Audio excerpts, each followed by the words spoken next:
Good evening and welcome to United Soccer FC. I'll be your host tonight. My name is Harry. With me tonight is one of my good friends, podcast friends, Edson from down in the valley. How are you doing this evening, sir? Doing real well, Harry. It's an honor to be in your newest project, and I can't wait to talk about talk about our Toros today. Your favorite team?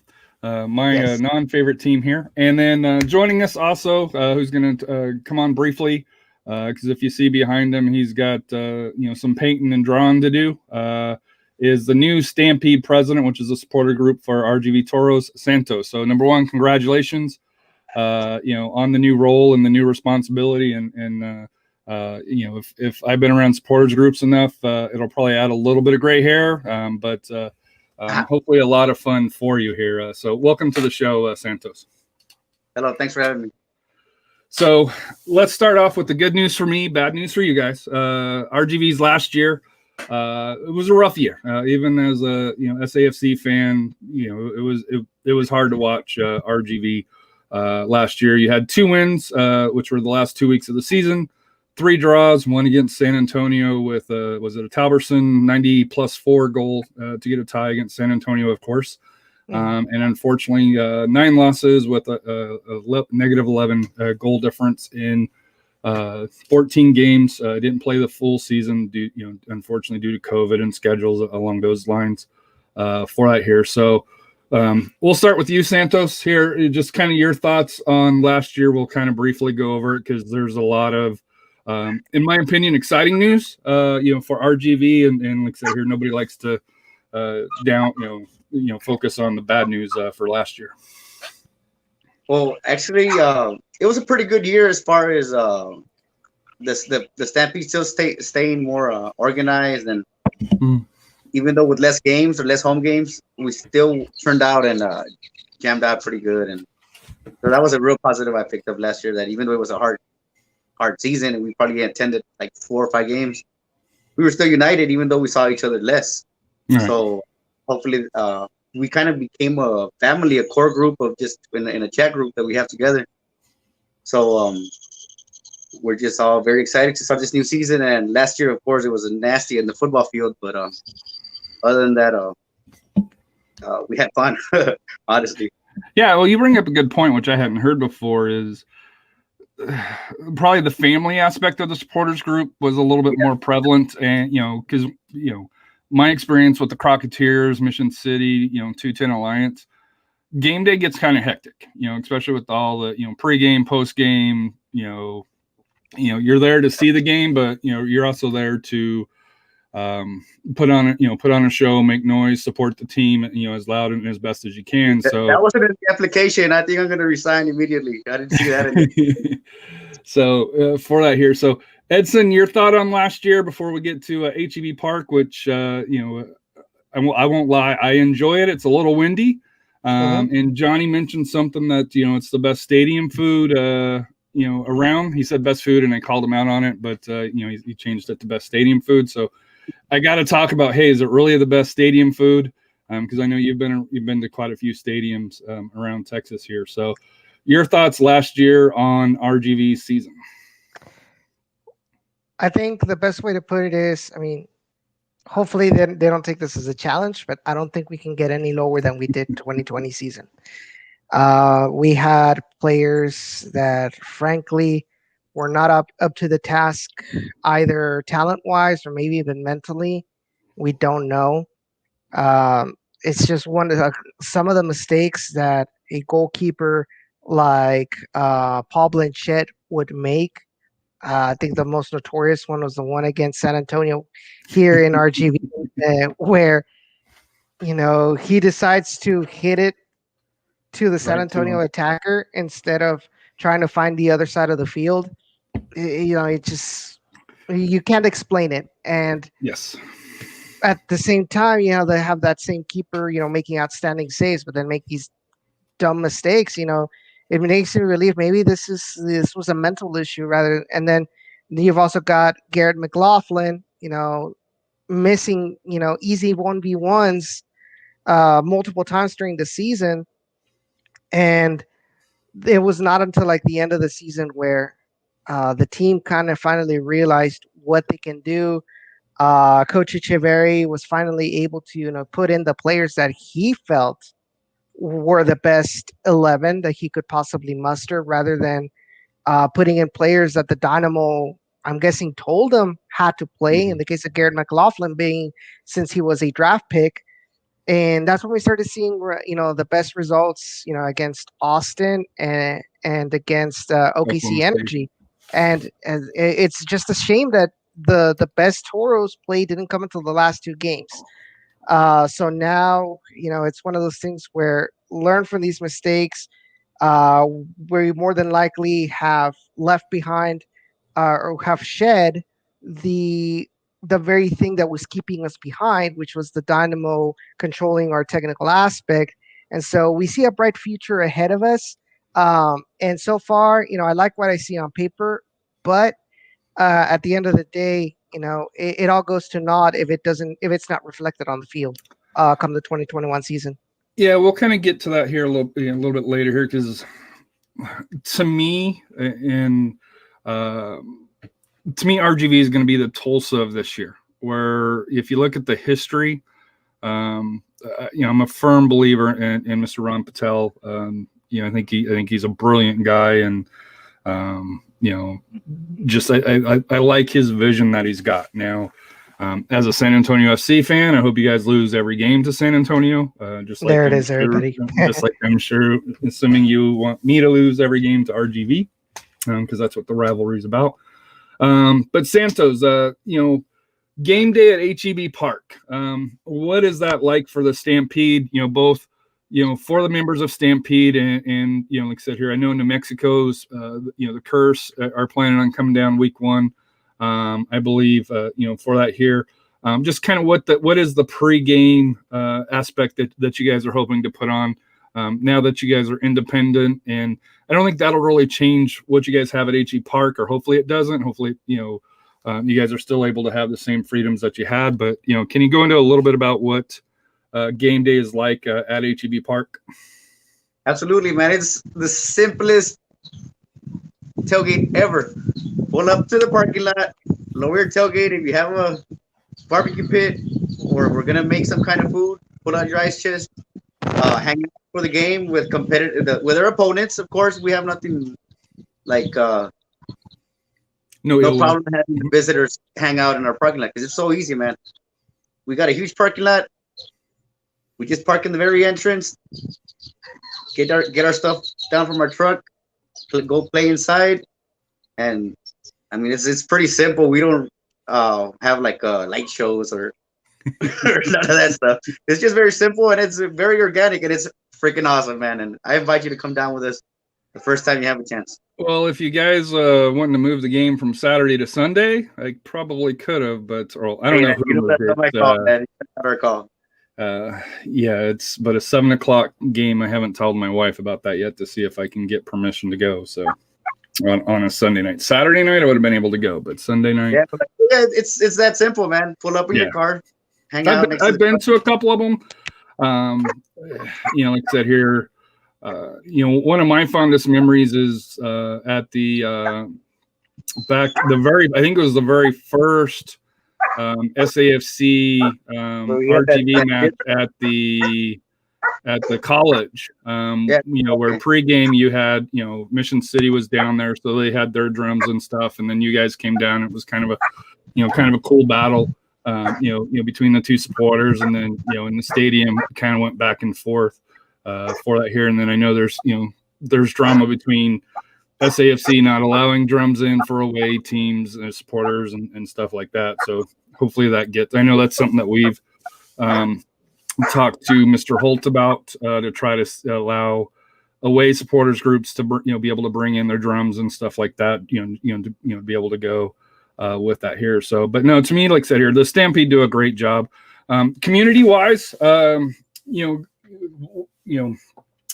know you're the new president, and I know it's just recently here, but any cool community events or drives that you're looking to do for this upcoming season? I'm called doing one, and if anything, we would want to do something, but I mean, we all have ideas, but so far there's no plans to do anything. There's an idea is badass to like, oh, let's get this for Christmas. Give out kids and toys and whatever. Yeah. But if there's no plan to execute it. I mean, we could say we could do school drives and all this stuff, but I mean, until we do it, man. Honestly, but we have no plans yet. There's ideas, but there's no plans to do it. So, I mean, just straight up. And I know you've got some drawing to do, get behind you there here. So I do appreciate you coming on, Santos. And like I said here, congratulations on the new position. I know when you initially came on, said, hey, it's really not a big deal. It's, I was doing what I was doing anyways, but like I said here, I do like to pay respect, to the position, as the president of the supporters group, because you are the face and voice of it. And I know Johnny's done a great job, and he'll always be kind of a face of the Stampede as well, even though he's a quote unquote busy with school, if that's the excuse that he wants to give, for that here. I just think that since San Antonio has the all-time win record against RGV, that unfortunately he had to be replaced, from his position here for that here. So I'm just saying that's my view here. So well, that's changing quick, bro, because we got good players and they shouldn't take them away. If they do, they will be an issue. I mean, I do think RGV will be better. We got a good roster. You got to admit that. You guys do have a good roster. I think you guys will, contend for a playoff spot. For that here, the question is how quick does it come together? And to me, the question is what kind of additions, because there's always additions that come in during the season. What kind of impact? As long as we're not choking in the last game that qualifies us for the playoffs, like San Antonio does, I mean, we're good. You know what I mean? We're gonna choke early and not finish a good season. I don't want it to be the last game of the season is do or die and you lose it. And last year we had it stolen by the refs. So the handball. We didn't get punched out like Sacramento with the Sante, but we did get the old shoulder ball to score the goal here. But it happens. That's last year. But I appreciate you coming on, Santos. Like I said here, really appreciate it. And I know you got some work to do, so thank you for coming on. And like I said here, hopefully Edson will have you on very soon on Down in the Valley. Let me show your audience real quick what we got, man. We got the a banner we're gonna start drawing on today. So get something for a home opener. Hey, and if anybody's got any warehouse space here, you reach out to Santos here. I guess he said it's 50 foot.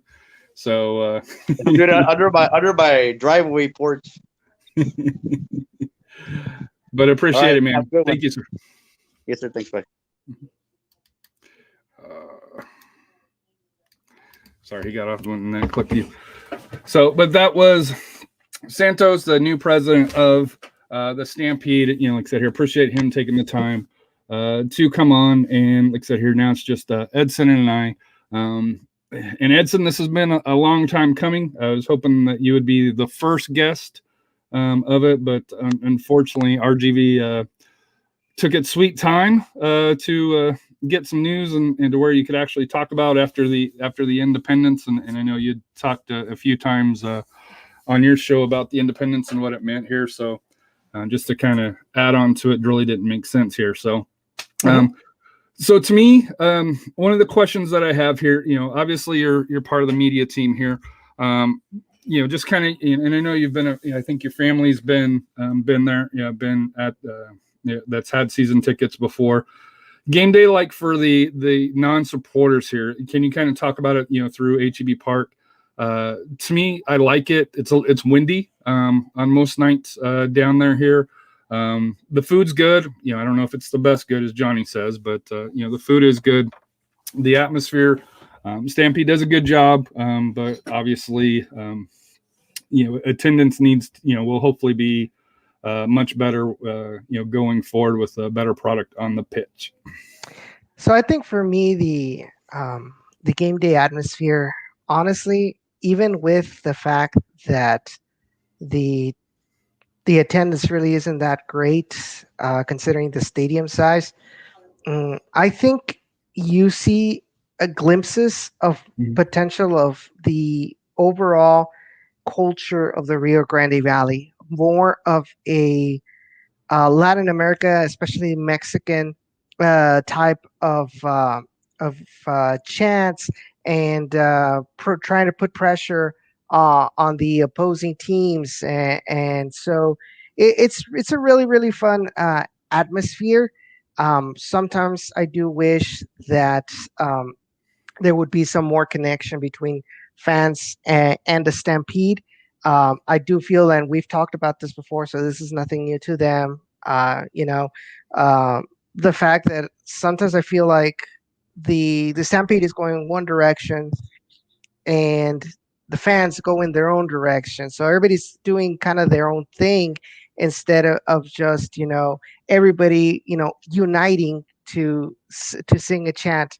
I think also it also has to do with the fact, as I mentioned, the general atmosphere is more northern Mexico, whereas the Stampede at most times, it's more of an American Outlaws, obviously with instruments, but in more an American Outlaws type of chants that kind of is, I don't want to say it's incompatible, but it's going to take a while for the general fan base to be used to.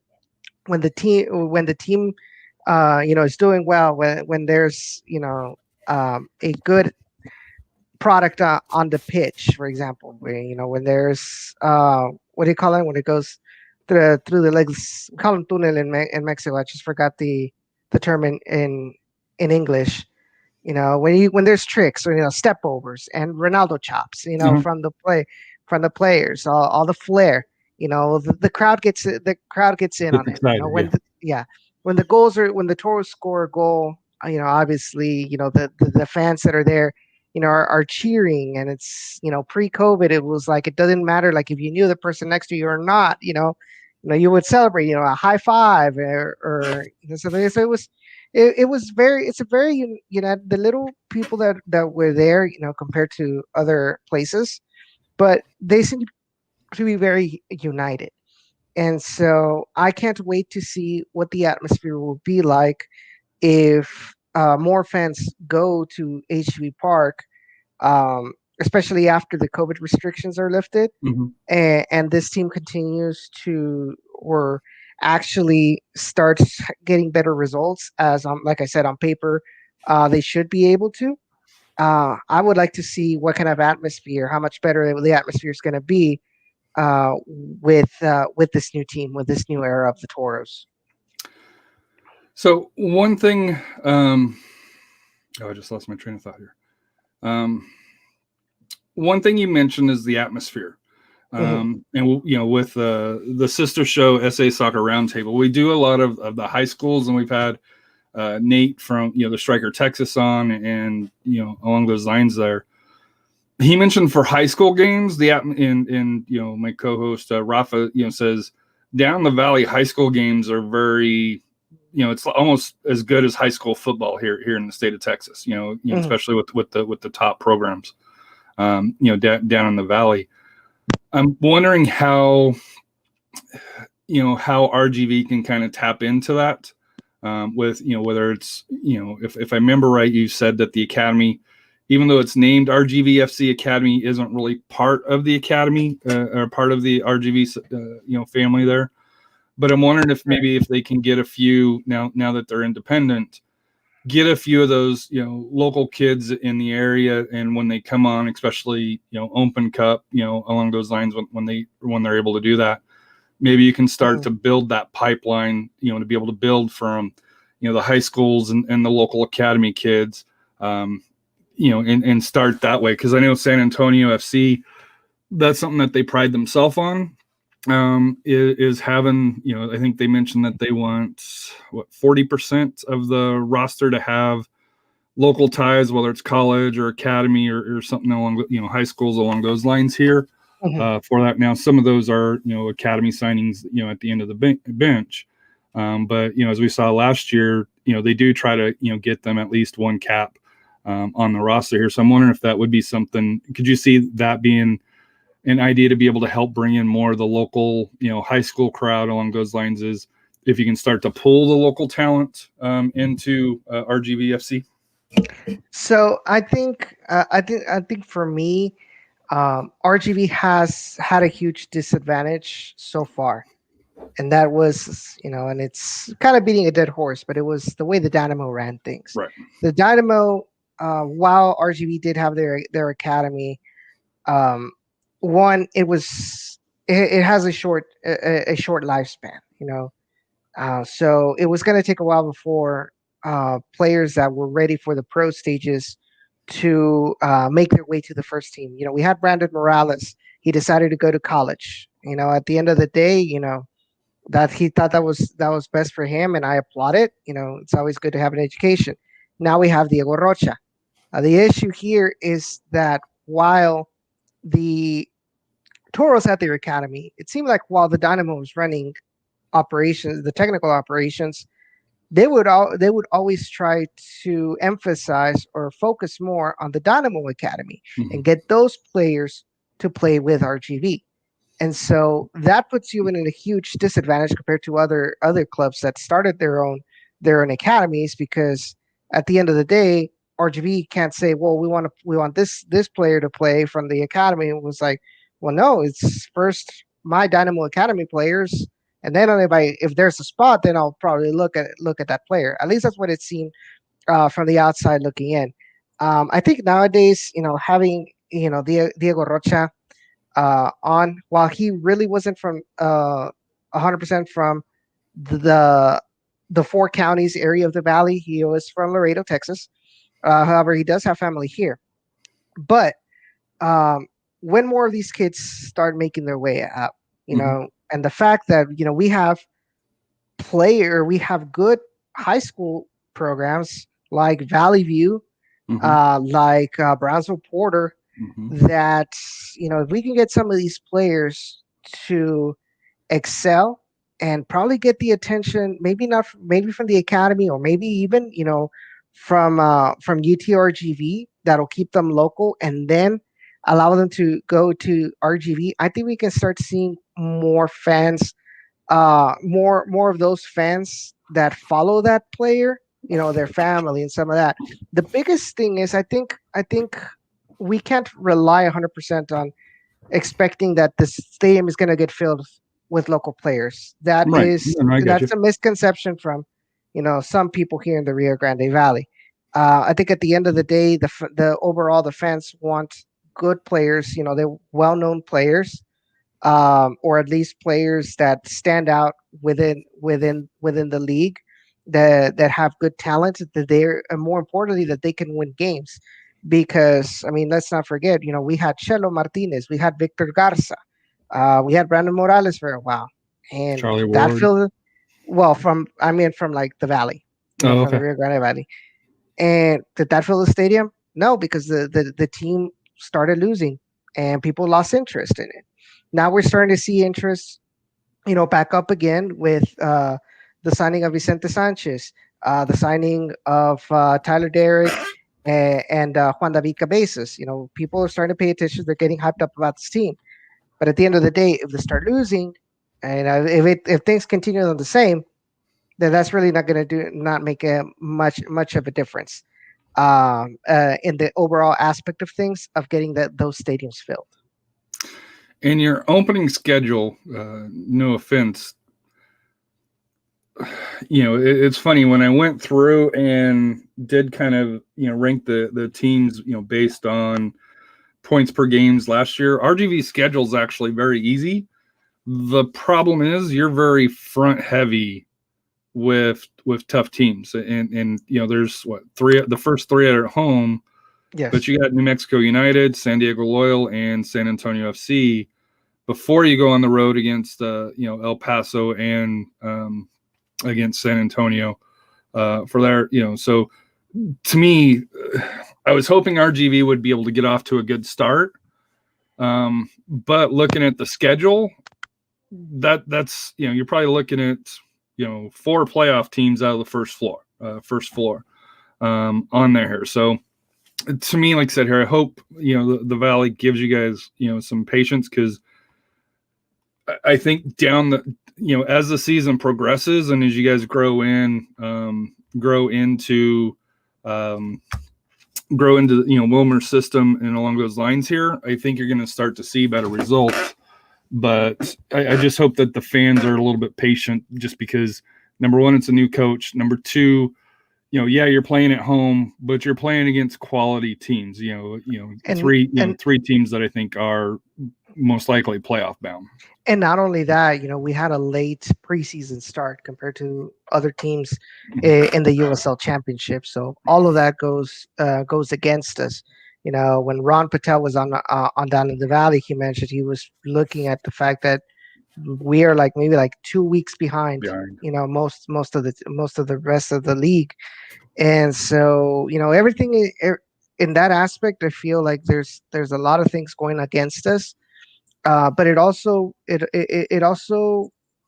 is a good opportunity to show right off the bat that this team can hang on with anybody in the USL. I think because the expectation, let's be honest, and I'm just being frank here, the expectations for RGV from the rest of the league are low. Even with this overhaul. Right. Within the organization, it's going to take time. The analyst still has us below teams like San Antonio, New Mexico, Tulsa, maybe even I think somebody put us even below Austin Bold. Mm-hmm. So the expectations from the rest of the league, I think, are really, really low.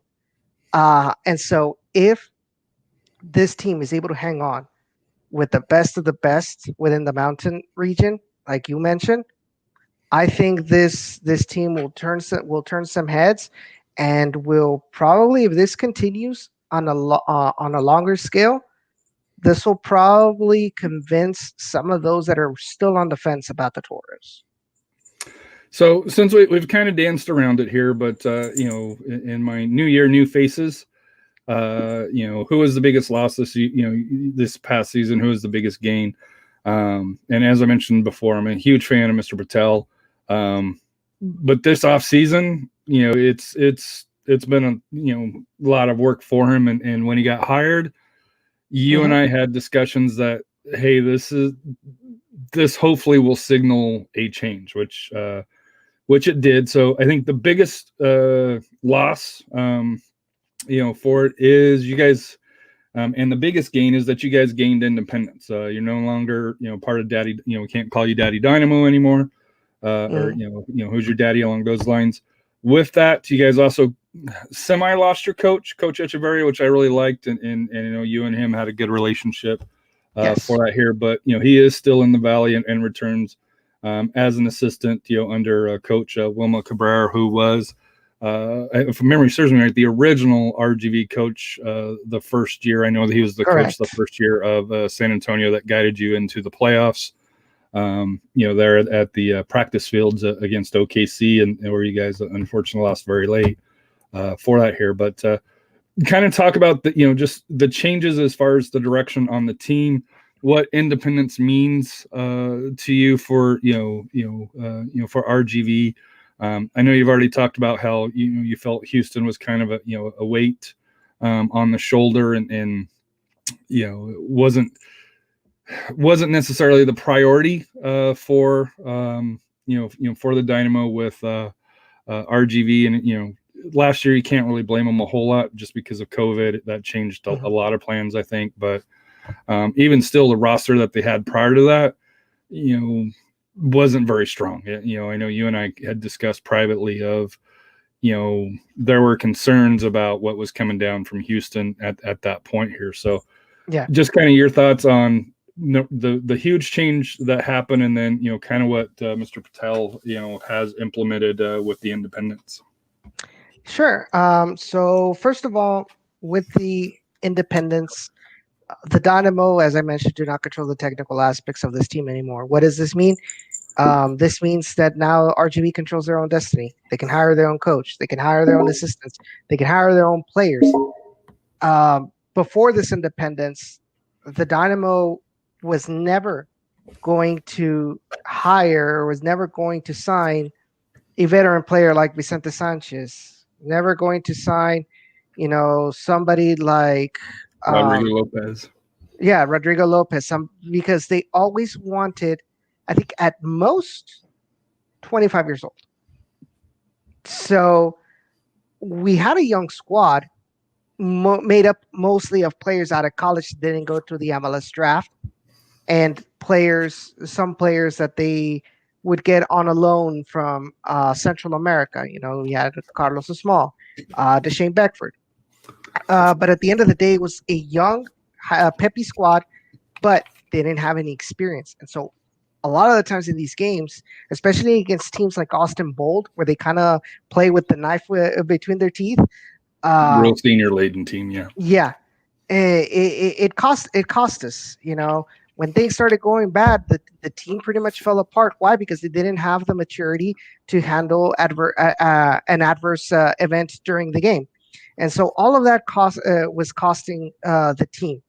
I think everything was accentuated with COVID, especially with the fact that in 2020, the team was designed for the talent to be from Dynamo Loanese, Marcelo Palomino. There were talks about Nico Hansen being another Dynamo loanee to RGV. That was going to be the talent. Everything else, everything else was going to be the RGV players. So what happens? COVID strikes.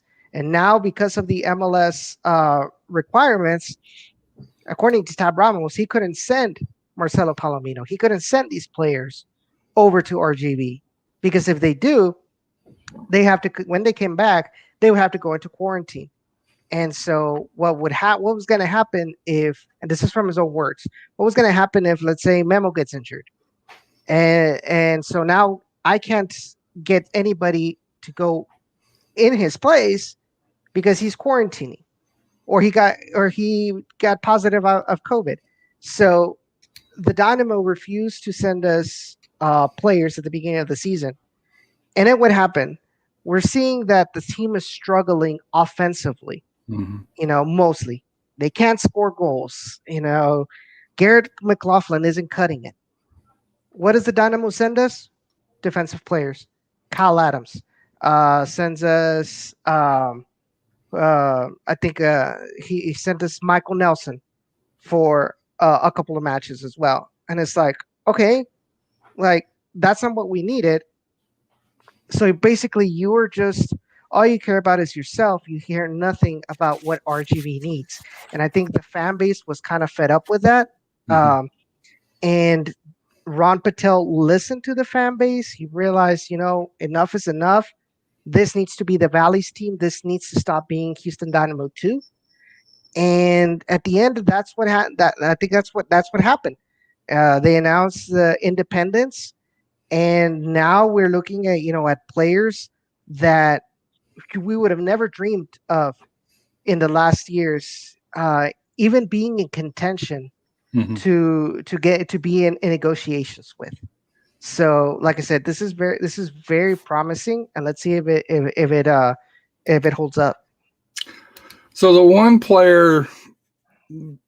one criticism that I have of Mr. Patel was the very first signing. With it being Derek, pardon me. Just with the baggage that he has, with him being a former Houston player, it's not about the quality of it, but just with the baggage, to kind of break away from the Houston there, and I think they announced somebody right after that. I think to me, the only thing I really wish that they would have done is switch those. Because I think it put a little bit more. It kind of threw a question of how independent is it really, from Houston to RGV, and I think you've got 3 or 4, if memory serves me correct, former Dynamo players. Yeah, we've got Tyler Derrick, we've got Juan David Cabezas, and Vicente Sanchez. But Vicente is more. I know he's playing, but from my understanding, he's more assistant coach. Yeah, if he's on the field getting major minutes for you guys, that means that you guys have injuries or something's not going right. And I'm not saying that he doesn't have the talent to play, but if he, to me, I could see him being kind of a late game starter with that, or a late game substitute coming in just to kind of be able to give that push, be able to give that leadership, especially in tough moments. But if he's starting games, to me, that would be a caution flag, we'll say here for that here. But to me, looking at the roster here, any big losses from last year? And I know, looking at, the results, and as you mentioned here, the talent just wasn't there. But, there's always one or two, or two or three star players, even on a poor team. Are you kind of surprised not to see a lot of the top talent back from last year? Because it's really a brand new team. The only one that I was surprised not to see back was Robert Castellanos. But then you realize where he's at right now, being signed by Nashville SC of MLS. And it's like, let him, this is good for him. This is good for him. Yeah.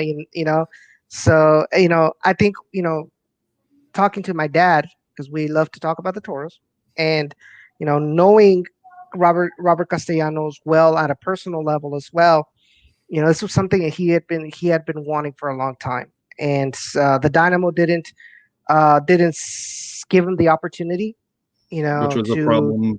To go.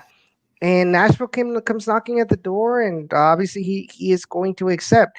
While talking to my dad, we mentioned I had thought that with the Toros he reached the ceiling. He wasn't going to learn anymore because now he was the top player. Now he was the one that was going to be the mentor. Now with Nashville SC, he's back to learning with some of the best defenders in MLS. So now he's got more room to grow and hopefully break that first team starting 11 one day in MLS. So am I sad as a Toros fan to have seen him go? It was pretty much the diamond in the rough, or the diamond in the trash. Of course I am. Because he always gave it his all. The thing that I love the most about Robert Castellanos is that he was very honest. In post-game conferences, he knew when he messed up. He knew when the team wasn't doing as well as they could. He didn't try to hide it. And that was something that a lot of fans, really appreciated out of him. But outside of that, really, maybe Robert Coronado might be a move that we wish we could have had back. But other than that, like everybody else that didn't come back was pretty much replaceable. And the roster is upgraded from last year. I don't think there's any doubts about that. You have a USL championship roster, where last year, it was probably more USL League One level of a roster as far as talent.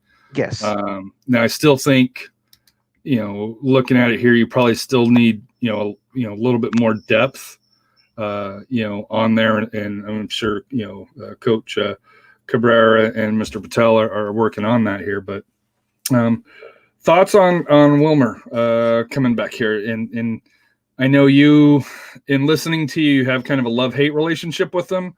I think you enjoyed him in RGV the first time.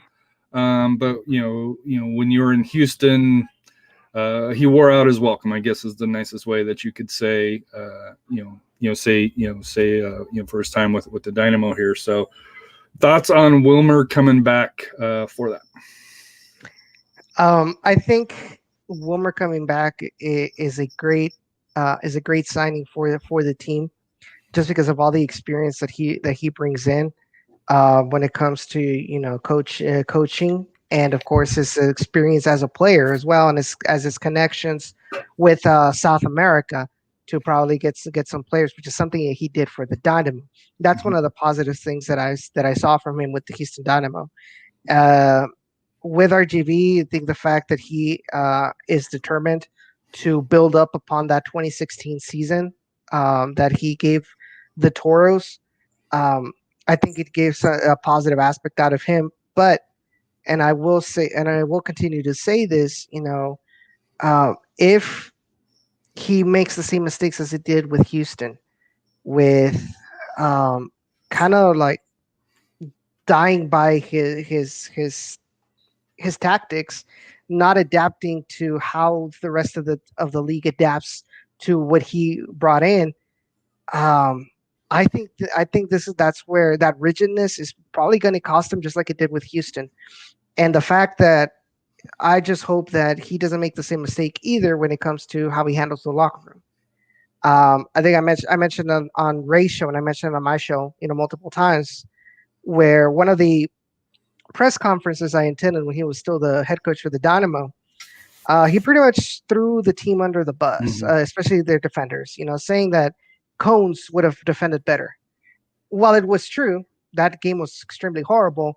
But as a player, you really don't want to hear your coach, saying that you're worse a defender than an inanimate object, So I think it's one of the things that I hope Wilmer has kind of understood and fixed personally in this second stint with RGVFC. I think the potential there is great, but it's just those personal things that could probably tear this down. By the way, personal opinion, guys. So. Yeah, well, but I think you're in a unique position where, because if memory serves me right, you were in RGV that first year. Yes. And then you had moved, at some point later to Houston and saw his time there. And, you had been part of Generation Orange, the Pill. So you've covered the Dynamo and the Dash just as well as you've covered the Toros. So I think you have that kind of unique relationship where you've seen Wilmer at his best, in RGV, and you've also seen him, we'll just say at his worst, in Houston, for that. So I think with your experience, being able to see it up close and personal, for that here, because you covered both sides of the spectrum. To me, the one thing that I say this as a neutral, not as a SAFC fan, for that here. The one thing that kind of concerns me is 2016 is when he was in correct. In RGV. USL's changed tons since then, and we went through it with Coach Powell, where the first year, we did okay as an expansion team. We missed the playoffs. We got rolled down in RGV that last game to miss the playoffs. 2017, we started out really well, but then people adapted to what Coach Powell's style was. And unfortunately, he was never able to recover. And of course, the talent's not getting worse in USL Championship. It's getting better. You've got smarter players, better quality across the board. And that would be my concern when it comes to Wilmer. But I think you guys do have an ace with Coach Echeverria there. So I think you have a strong coaching staff. And I'm not sure who else surrounds it. But I thought Coach Echeverria did a great job with the talent that he had. Because he never had top talent, but in my view is obviously different than yours because I don't follow RGV as close, and especially in rivalry games, RGV always played San Antonio tough. When at home RGV always put on a good show. Now they may have came up short a few times, and of course teams have bad days. Don't get me wrong. Mm-hmm. But I think with the combination of Coach Wilmer and Coach Echeverria, I'm hoping that Wilmer will lean on Coach Echeverria, to be able to say, okay, this is what's changed here, to be able to go through there. So, kind of your thoughts on the coaching staff, as an whole. And I won't lie, I was surprised that Coach Echeverria came back, and I guess he never really left. I was personally disappointed that he was let go. But just your thoughts on that. And I know Coach Wilmer is, or Coach Cabrera, pardon me, has total control of everything. If memory serves me right, he's both the coach and technical director. Correct. If memory serves me right. So Jerson Echeverry, he is not only is he assistant coach, but he is also the scouting director for RGVFC. And so I think his eye, also along with Wilmer's eye, for talent in South America. Not only that, but also with their experience in the youth national teams, I think they could probably now with the independence, they could probably try to lure some of the best young players that are proven into RGVFC.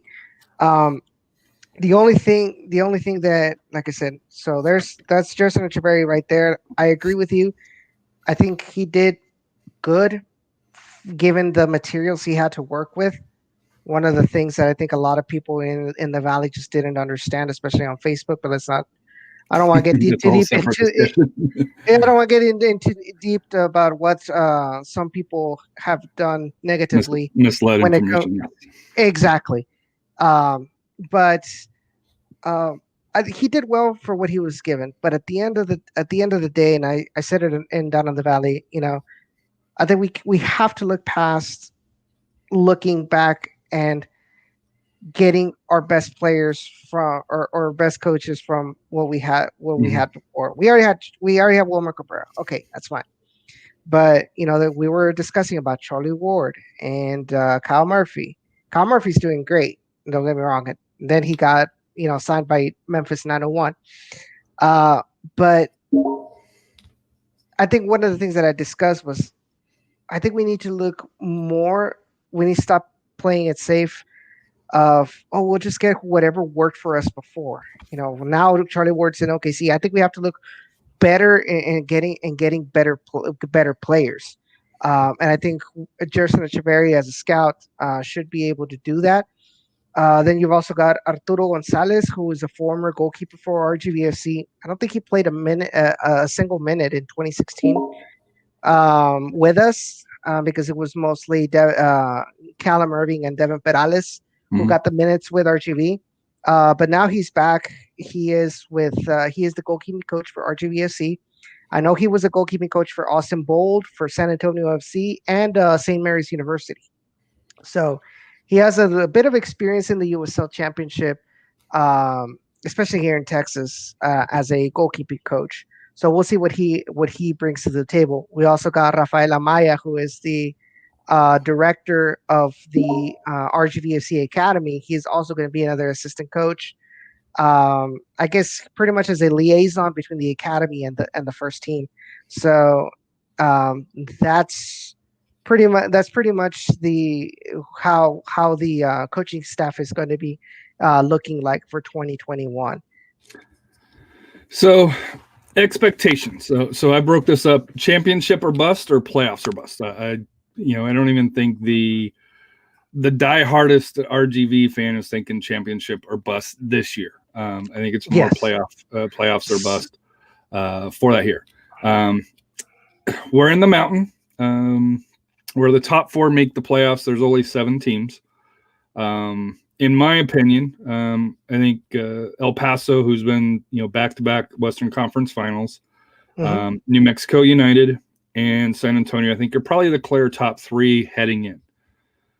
I think RGV can contend for that fourth or 5th slot. To me, I think it's between the Switchbacks and RGV.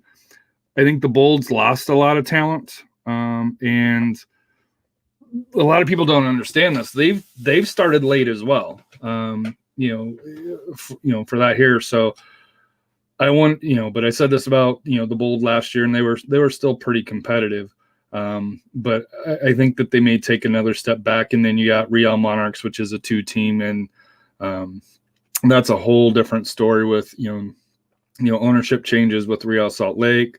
I know they want to go younger, kind of what the Dynamo did with RGV, so they're not signing the veterans. They're signing good youth players, But, as we discussed, for many years, that I think it takes a combination of youth and experience, in USL Championship, for that here. So, as we discussed, being in the Mountain, you do have 8 out of division games. You get San Diego Loyal at home, Tulsa at home, which I think is good. But I do think the bottom half kind of, Loudoun and Atlanta too. I think those are, 2 teams that I think are, that you guys can do very well against.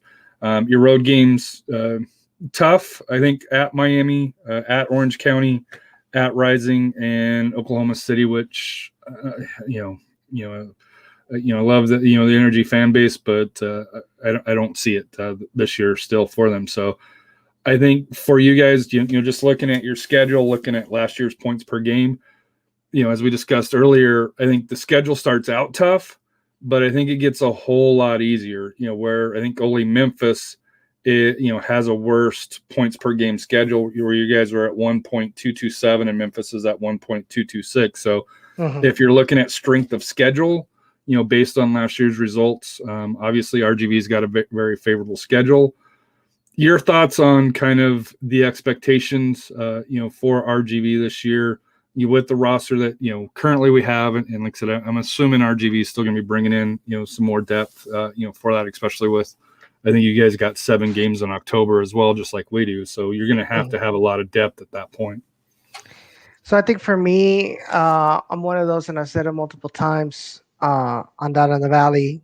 I don't really see this team in its first year making the playoffs. If they do, it's going to be one of those last minute, last week clinches into the playoffs, mostly because, this is a rebuilding year. And then outside of the veterans that we've gotten, like a lot of these players, like especially up in the attack, they're a lot of them from Loudoun United, Christian Sorto, Elvis Amo, and let's be honest, Loudoun really isn't a team that wasn't a powerhouse, and so I think in the grand scheme of things, like, this is a better squad, but then again, the bar was set really, really low from the 2020 season.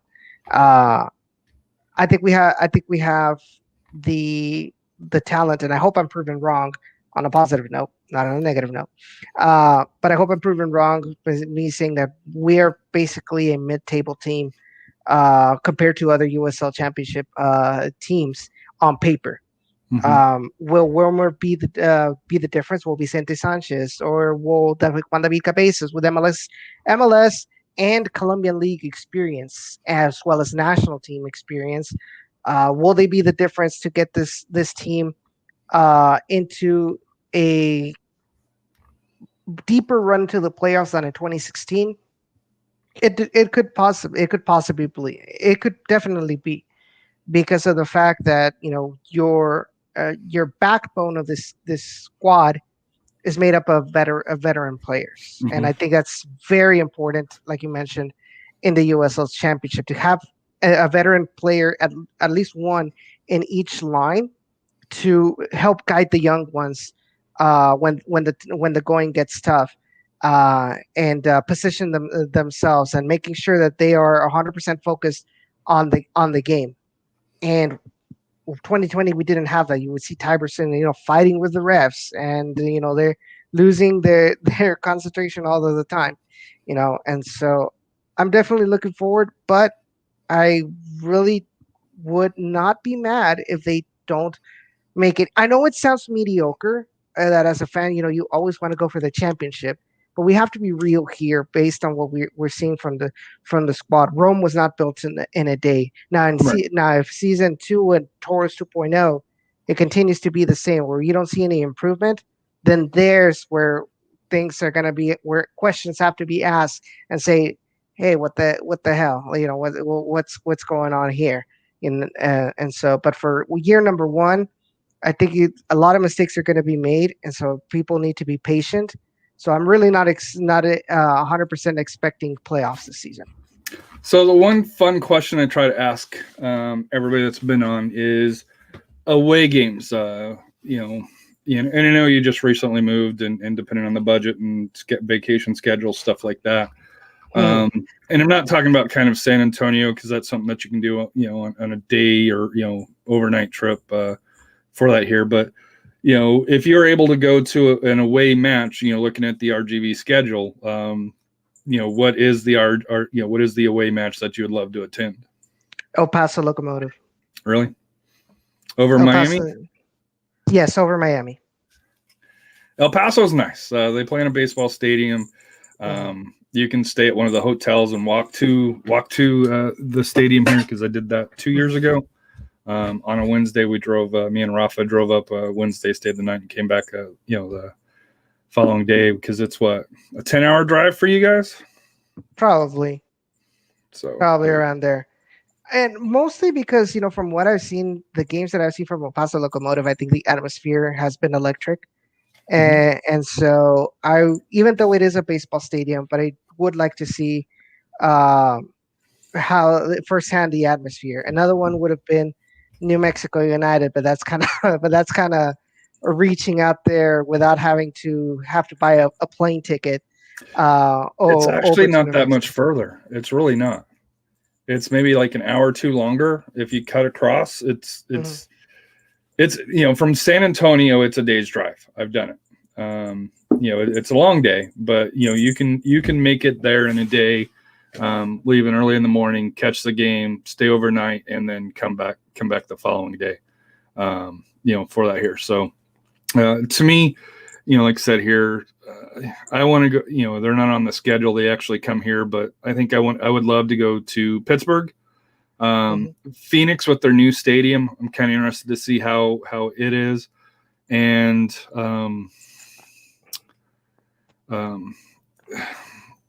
San Antonio plays the Red Bulls, and I know they're a 2 team, but to be able to go to New York City, because what's the odds of San Antonio playing New York anytime recent again for that here? So,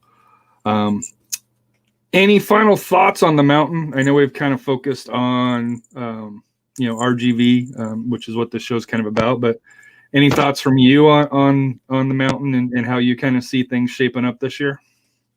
I'm just glad that we were able to keep the Copa Tejas teams within one group this season. I was actually surprised that the mountain region went as far as, Real Monarchs in how widespread this group is. But I think it gives the Toros an opportunity, even though this is a rebuilding phase. It gives them an opportunity to.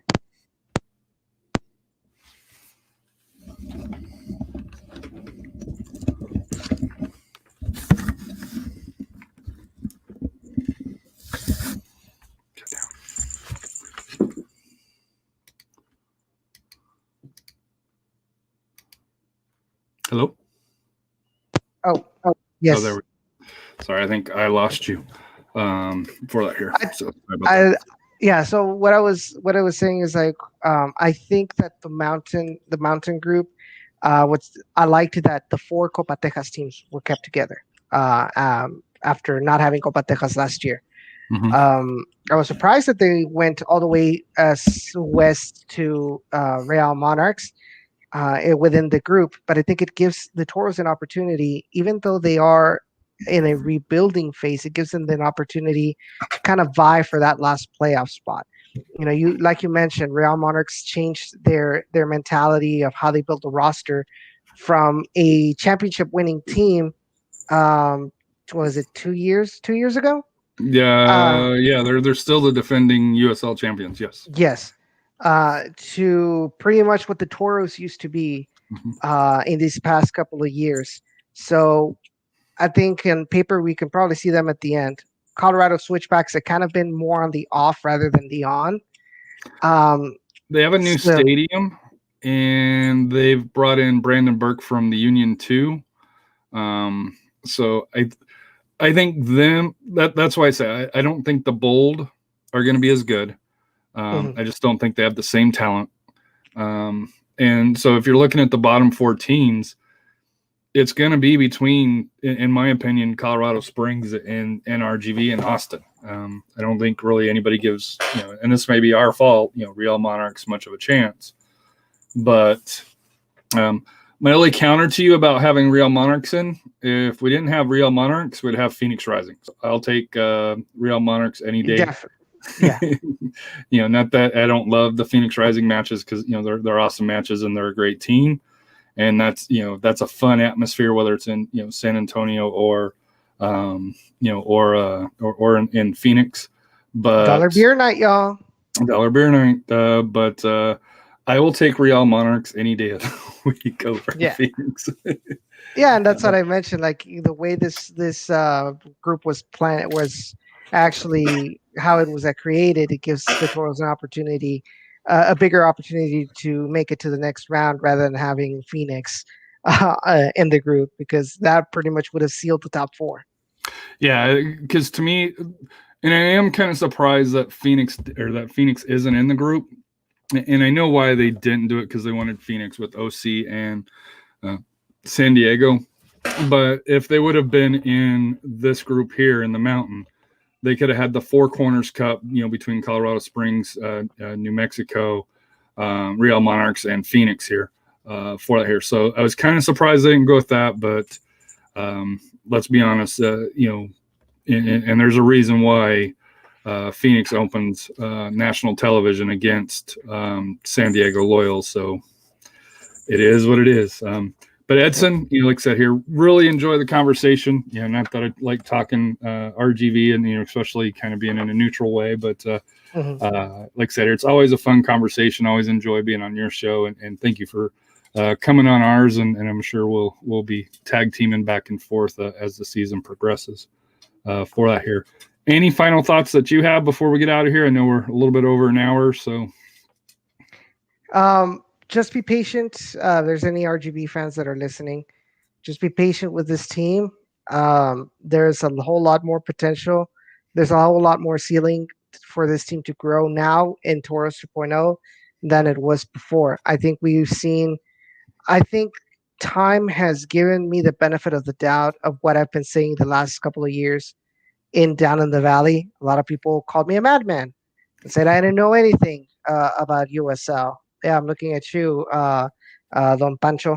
But I think, like I said, there's light at the end of the tunnel. How fast we can get to the actual light, I don't know yet. But I know that 2021 got to be faster than it was under the Dynamo. Definitely. But Dynamo fans, I know you guys. I know you guys. A lot of them don't hate the Toros. You like the Toros. You guys are always welcome. The problem is not with most of the fan base. The problem was mostly with the FO and Matt Jordan. So if any Dynamo fans want to make the trip down to the Rio Grande Valley, y'all are always welcome. So that's going to be tonight's show on United Soccer FC. Hope everybody has a wonderful evening. Of course, this will be loaded up on your podcast of choice, probably later on this evening. And I will tag Down in the Valley on it. So thank you for tuning in. And like I said, hope everybody has a wonderful week for that here until the next